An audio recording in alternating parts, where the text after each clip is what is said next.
সংসার জীবনে হাজব্যান্ড ওয়াইফের হাজারটা স্বপ্ন থাকে। সেই সবগুলো স্বপ্নের মধ্যে সবথেকে বড় যে স্বপ্ন সেটা হলো তাদের সন্তান। আর এই সন্তানকে ঘিরে প্রথম স্বপ্ন বোনা শুরু করে ঠিক সেই দিন থেকে যেদিন তারা জানতে পারে তারা বাবা মা হচ্ছে। একটা মেয়ে কত কষ্ট কত ত্যাগ স্বীকার করে মা ডাক শুনে। শুধু যে মেয়ে ত্যাগ আর কষ্ট স্বীকার করে মা ডাক শুনে তা কিন্তু না। এই মা ডাকটা শোনানোর জন্য পিছনে যে মানুষটা থাকে সে হচ্ছে তার হাজব্যান্ড। একদম স্বপ্নের শুরু থেকে শেষ পর্যন্ত প্রতিটা পদক্ষেপে হাজব্যান্ড পাশে থাকে। তারপর যখন এই পৃথিবীতে ওই ফুটফুটে বাচ্চাটার আগমন ঘটে তখন থেকে বাবা মার নতুন স্বপ্ন শুরু হয়। আস্তে আস্তে বাচ্চাটা যখন বড় হয় তখন বাবা মা অতি আগ্রহে থাকে বাচ্চাটার এক একটা স্টেপের উপরে। যেমন বাচ্চাটা প্রথমে কাকে ডাকবে, বাবাকে না মাকে। আদো আদো গলায় যখন বাচ্চাটা বাবা কিংবা মা বলে ডাকে তখন সেই বাবা মার সুখের যেন শেষ থাকে না। তারপরে যখন বাচ্চাটা আস্তে আস্তে বড় হয়, স্কুলে যায়, তখন তাদের আবার নতুন একটা স্বপ্নের সূচনা হয়। বাচ্চাটা বড় হয়ে কি হবে, ডাক্তার, ইঞ্জিনিয়ার, পাইলট না অন্য কিছু। এরকম হাজারটা স্বপ্ন বাবা মা তার সন্তানের মধ্যে দেখে। কিন্তু গত সপ্তাহে যখন উত্তরার মাইলস্টোন কলেজে বিমান বিধ্বস্ত হয় তখন কত বাবা মার স্বপ্ন আগুনে পুড়ে ছাই হয়ে যায় তা বলার মতো না। সেই দিন যেসব সন্তান আগুনে পুড়ে ছাই হয়ে গেছে তাদের মাঝে কত বাবা মা কত রকমের স্বপ্নই না বুনেছিলেন। কোনো বাবা হয়তোবা স্বপ্ন দেখতেন তার সন্তান বড় হয়ে পাইলট হবেন কিংবা দেশের নাম করা একজন ডাক্তার অথবা ইঞ্জিনিয়ার অথবা বিসিএস ক্যাডার, কিন্তু মুহূর্তের মধ্যেই সব ধ্বংস হয়ে গেছে। একজন তো হাউমাউ করে কান্না করতেছিল আর বলতেছিল, আমি তো আর কখনো মা হতে পারবো না, আমার তো একটা সন্তানই ছিল, সেও তো মারা গেল। এই কথাটা যখন আমি শুনছি তখন আমার বুকটা মনে হচ্ছিল ফেটে যাচ্ছিল। আরেক বাবা মার তো 3টা সন্তানই আগুনে পুড়ে ছাই হয়ে গেছে। আমি জানি না তাদের এই শোক আসলে কোনো দিন শেষ হবে কিনা, কোনো দিন তারা এই শোক কাটে উঠতে পারবে কিনা। আমার মনে হয় না সন্তান হারার শোক কোনো কিছুর বিনিময়েই কোনো বাবা মা কাটিয়ে উঠতে পারে।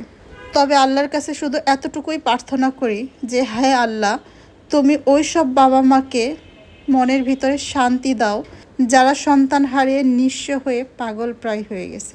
তুমি তাদেরকে ধৈর্য দাও যেন তারা নিজের মনকে শান্ত করে পৃথিবীতে অন্ততপক্ষে যতদিন বেঁচে আছে ততদিন শান্তিভাবে জীবনযাপন করতে পারে।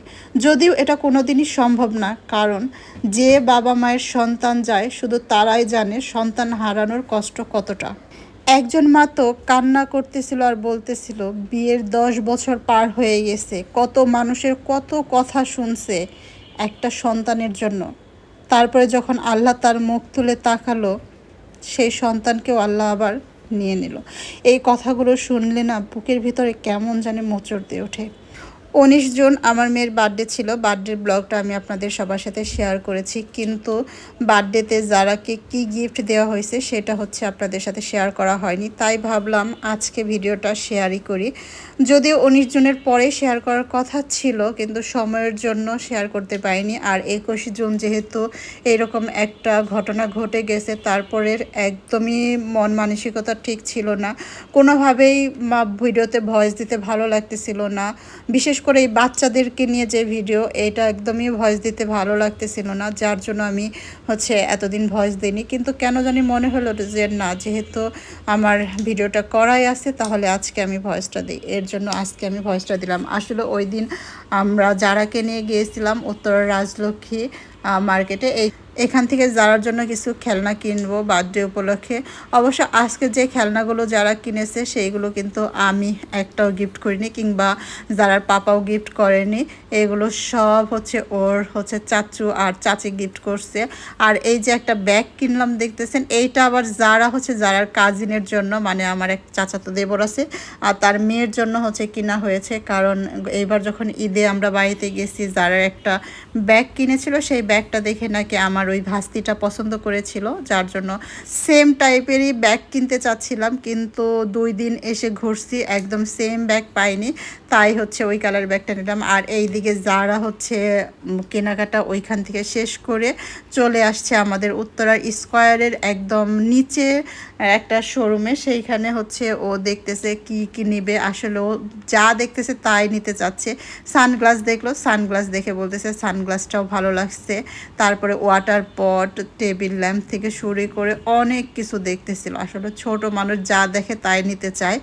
আর যারার একটু কেনাকাটার প্রতি ঝোঁকটা বেশি, সে কখন কিনবে সেটা তার মানে মাইন্ড সেট আপ করতে পারে না, তার কথা যে নিতে হবে এর জন্য নাই। তো সানগ্লাসটা দেখলে আমারও ভালো লাগে, আমি 2-1টা সানগ্লাস দেখতেছিলাম, কিন্তু এখানকার কেন যেন কোনোটাতেই মনে হচ্ছিল আমাকে ভালো লাগতেছে না, তাই আমি আর কোনোটা নেইনি। আর যারা বলতেছিল ওর নাকি এই সানগ্লাসটা ভালো লাগছে, পরার পরে বলতেছে যে ঠিক আছে আমাকে এইটা দাও। যখন বিল পে করতে গেছি তখন বলতেছে যে না, আর এখন এটা ভালো লাগতেছে না। আর আমিও কিন্তু একটা সানগ্লাস নিইনি, জাস্ট দেখতেছিলাম কেমন লাগতেছে। তারপরে যারা চুজ করলো একটা টেবিল ল্যাম্প, এই যে পিঙ্ক কালারের টেবিল ল্যাম্পটা, এটা নাকি ওর পড়ার টেবিলে রেখে পড়বে। আমাদের কেনাকাটা সব শেষ, আমরা এখন বাসায় যাব। বাসায় যাওয়া বলতে আমরা আমার শাশুড়ির বাসায় যাচ্ছি, সেইখানে গিয়ে হচ্ছে একটু হালকা পাতলা নাস্তা করব। যদিও আমি নাস্তাটা রেডি করে নিয়ে আসছিলাম চাউমিন, তো সেটাই আমরা খেয়ে নিলাম। তো আজকের মতো এই পর্যন্ত, আল্লাহ হাফেজ।